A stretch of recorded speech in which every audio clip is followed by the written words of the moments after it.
Hi there. I've got so many things to talk about. I'm going to use a card and I'm going to use my glasses so I don't miss anything. But I wanted to start off by saying how grateful we are to the PST and how supportive they are in all things. The voice of the fans, which is fantastic, uh, season tickets, all the things that PST has done. Uh, Jimmy Dickinson, supporting the Jimmy Dickinson statue. It's been fantastic. Also, PITC has been fantastic, getting the John Jenkins Stadium ready. Claire has always been great in the community, and I just wanted to mention both the PST and the PITC. So let's go through some topics. Let's start with the season. As I speak and as you listen, we're number one in the table, uh, only by 1 point, and there's a lot to go. And we've had some seasons in the past where the Christmas period has not been great for us in the January period. But I think this year, with the way we've recruited, having Rich Hughes on board, having John Messigno as our coach, it feels really good. And these guys are professional, young, on top of it. Uh, Management is encouraged. You're encouraged. I'm encouraged. I got my fingers crossed for the rest of the season. We certainly want to get promoted. Uh, that's our goal. Always has been our goal. And of course, when we get into the championship, the goal will be to go further, but one step at a time. I want to mention the women's team. I mean, this is really exciting. They're fantastic. We're supporting them financially and supporting them as cheerleaders. They're awesome. Attendance has risen substantially, will keep rising to the point that they'll eventually be playing at Fratton Park. And I congratulate them. They're also at the top of the table. But again, there's a lot left in the season. And whereas the men's team, 3 teams are promoted, on the women's side, only 1 team is promoted. So keep your fingers crossed for both teams going forward. Let's talk about Fratton Park. I'm really proud of the success we've had physically, with not only the park, but with piglets, with the food.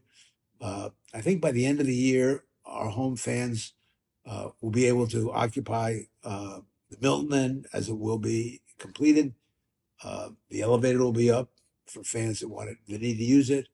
Uh, our attendance is fantastic. Our capacity is fantastic. We've saved capacity, which we would have lost, as you all know, for safety.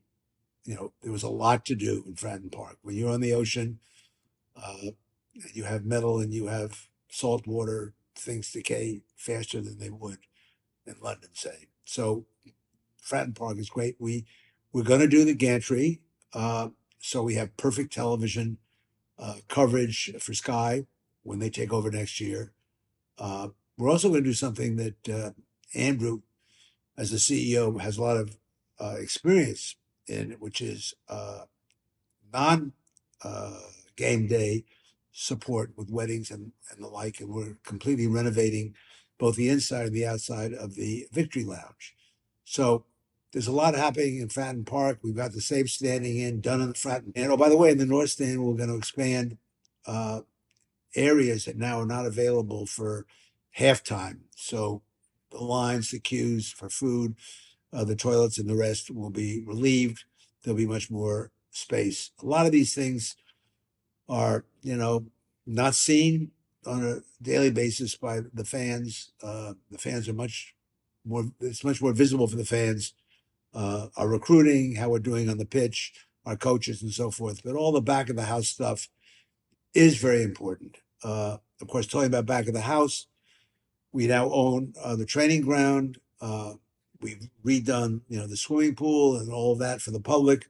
We're now going to bring the first team into that building, which I think Rich Hughes will be very happy about because he's sitting there alone, and we're going to get rid of all those temporary buildings that are long since past their expiration date. So that's happening. Uh, the I'm putting my glasses on because I don't want to miss anything here. We're very happy that the government has created an independent football regulator.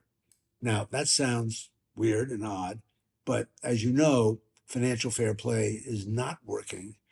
Uh, Many teams are in trouble. Uh, Owners are overspending when they shouldn't be, borrowing money when they shouldn't do that. We've never borrowed a dime to support this club. And although this won't affect us as much as it will the rest of the league, you want the league, whether it's League Two, One, Championship, uh, to be able to be sustainable. And I think this is a big improvement. So, all in all, between you all and the support of the fans, between the whole community efforts that we have, the mainly, I guess, one of the big things is the way we have adjusted the way we recruit, going for young and upcoming aggressive players rather than relying on getting loan players. We have much more aggressive recruiting, much more knowledge about where these players we're looking for exist, uh, improving the training ground, having the first team back into that building. All these things relate to appealing to young players that want to come to Portsmouth. I mean, it's great to come to Portsmouth because of the city itself, but we have to supply decent facilities. Hopefully, at some point, we'll get that bridge on the railroad tracks, so people that come for the train, and many, many do, are able to get to Fratton Park without skirting around cars on a bad way to come, and that will happen. So, all in all, I got to say, this is a good time. So I like speaking to you this time, but I will speak to you at times that are not this good.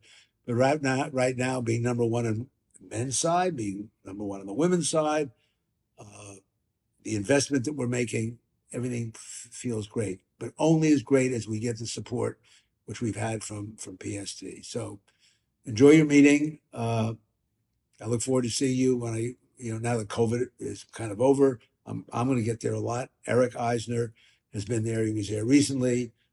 Breck and Anders, my other two sons, my wife will all be over there much more often now that traveling is easier and safer. So good luck, and let's see if we can stay in the top two going into May.